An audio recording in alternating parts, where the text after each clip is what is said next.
Bismillahirrahmanirrahim. Assalamualaikum warahmatullahi wabarakatuh. Alhamdulillah, hari ini kita berjumpa lagi untuk sama-sama kita belajar dalam mata pelajaran Pendidikan Islam tahun 2. Hari ini kita sama-sama akan belajar tentang tajuk istinja. Apa itu istinja?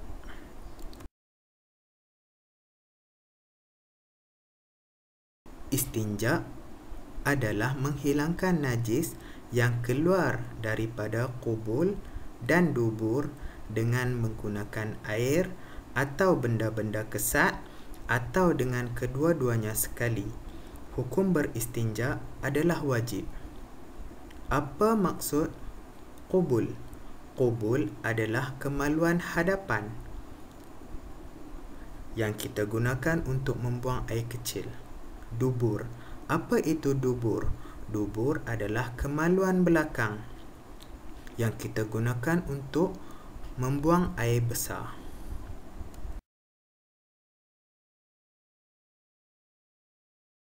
Alat-alat yang digunakan untuk beristinja. Pertama, kita perlu gunakan air mutlak. Air yang bersih seperti air paip. Tetapi, jika tiada air, kita boleh gunakan benda-benda kesat seperti kain, kertas, batu, kertas tisu, daun-daun kering dan kulit kayu.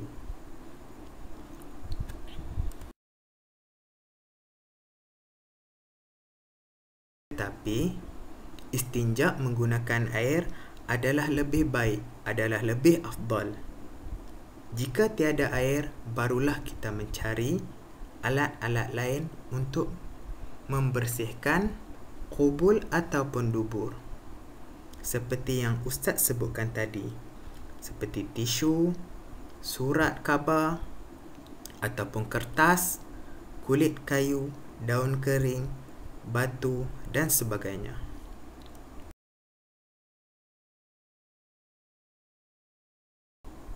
Ciri-ciri alat beristinja. Pertama, benda-benda yang kesat seperti batu dan kertas. Kita tidak boleh menggunakan benda-benda licin.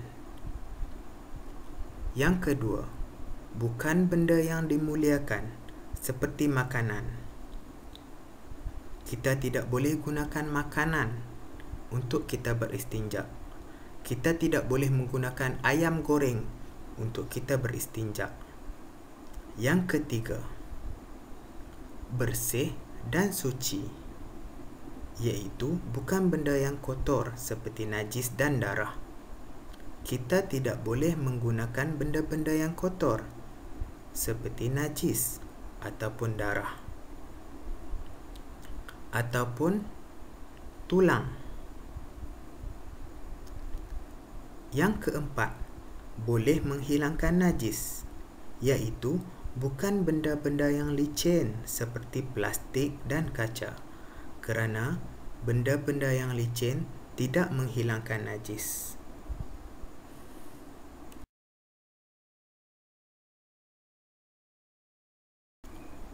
Syarat-syarat beristinja selain air. Pertama, najis tidak beralih dari tempat asal. Maksudnya, najis masih berada di dubur ataupun qubul. Yang kedua, najis masih belum kering. Maksudnya, kita perlu melakukan istinja sebaik saja kita membuang air kecil ataupun air besar.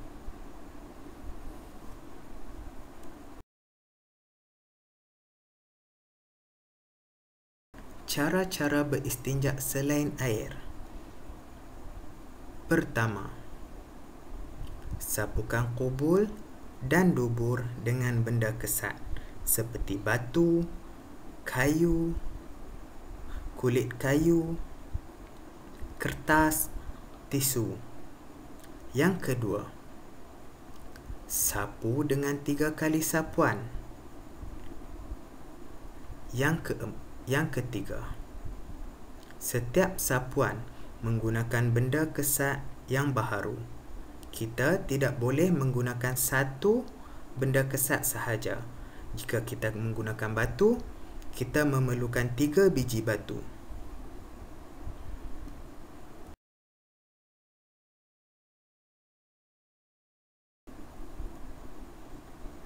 Antara kepentingan beristinja selain air. Pertama, mudah didapati. Jika kita tidak dapat mencari air, kita boleh menggunakan batu. Kita boleh menjumpai batu di mana-mana, di depan rumah, di dalam sekolah. Dan kita juga boleh jumpa kertas di mana-mana. Yang kedua, sebagai pilihan selain air. Jika kita tiada air, kita boleh membersihkan diri kita daripada najis dengan beristinja.